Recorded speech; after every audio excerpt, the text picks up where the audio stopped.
নমস্কার বন্ধুরা, good morning. কেমন আছেন সবাই? আমি সুপর্ণা, আর আমার নতুন আরও একটি ভিডিওতে আপনাদের অনেক অনেক ওয়েলকাম জানাই। আশা রাখছি যে যেখান থেকে আমার এই ভিডিও দেখছেন আপনারা প্রত্যেকেই খুব ভালো আছেন, সুস্থ আছেন। আজকে সোমবার, আর এখন ঘড়ির কাঁটাই বাজছে ওই সকাল 8টা।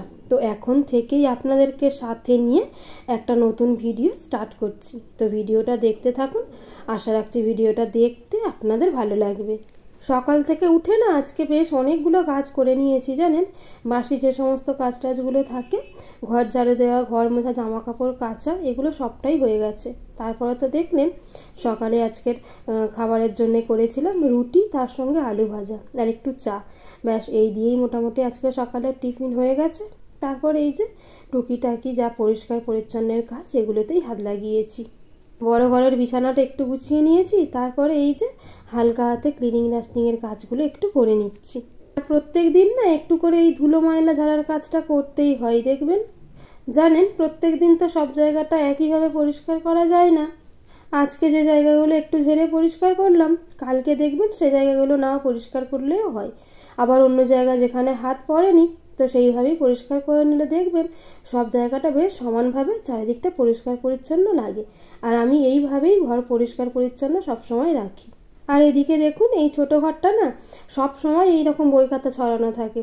এখন রিমির স্কুল নেই, বাড়িতে আছে, ওই সারাক্ষণ পড়তে বসছে, ড্রয়িং করছে, তাই জন্য এই ঘরটার অবস্থা একদমই খারাপ থাকে। যাই হোক, বইটইগুলো একটু গুছিয়ে দিয়ে বেড কভারটা একটু ঝেড়ে নিলাম। তারপরে এই যে একেবারে স্নান টানও করে নিয়েছি। আর গত কয়েকদিন ধরে না এইভাবেই করছি জানেন। ওই সকালবেলার যা টিফিনপত্র খাওয়ার, তারপরে অল্প যা টুকিটাকি কাজগুলো থাকে ওগুলো করে নিয়ে স্নান টান করে নিচ্ছি। তারপরে রান্না চাপাচ্ছি দুপুরে।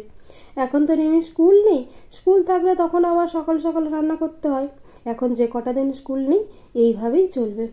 যাই হোক, এইদিকে ঠাকুরের খেতে দিয়ে পুজোটাও দিয়ে নিলাম। এবার যাব রান্নাঘরে। গতকাল বাজার থেকে একটু পালং শাক আনা হয়েছিল, ওই আলু বেগুন বড়ি দিয়ে পালং শাকটা আজকে রান্না করে নেব।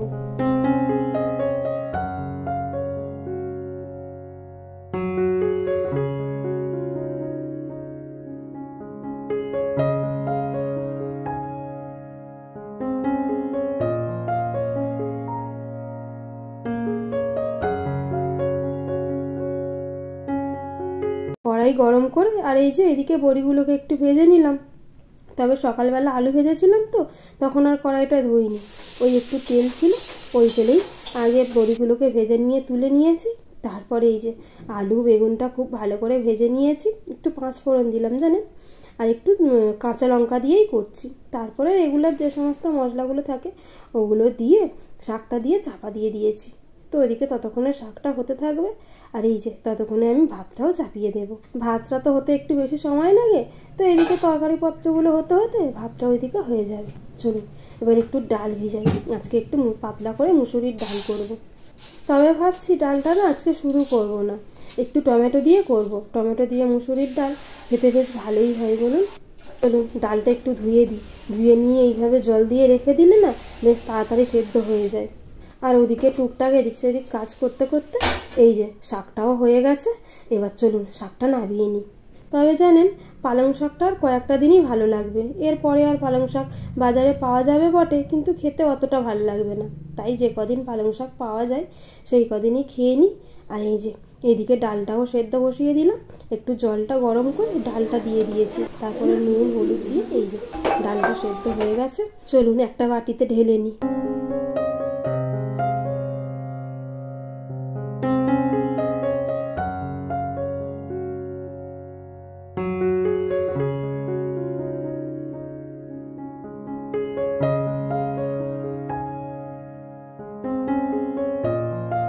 কড়াইতে একটু তেল গরম করে নিয়েছি, তার মধ্যে কাঁচা লঙ্কা, পেঁয়াজ আর একটু রসুন দিলাম, দিয়ে খুব ভালো করে এটা ভেজে নেব।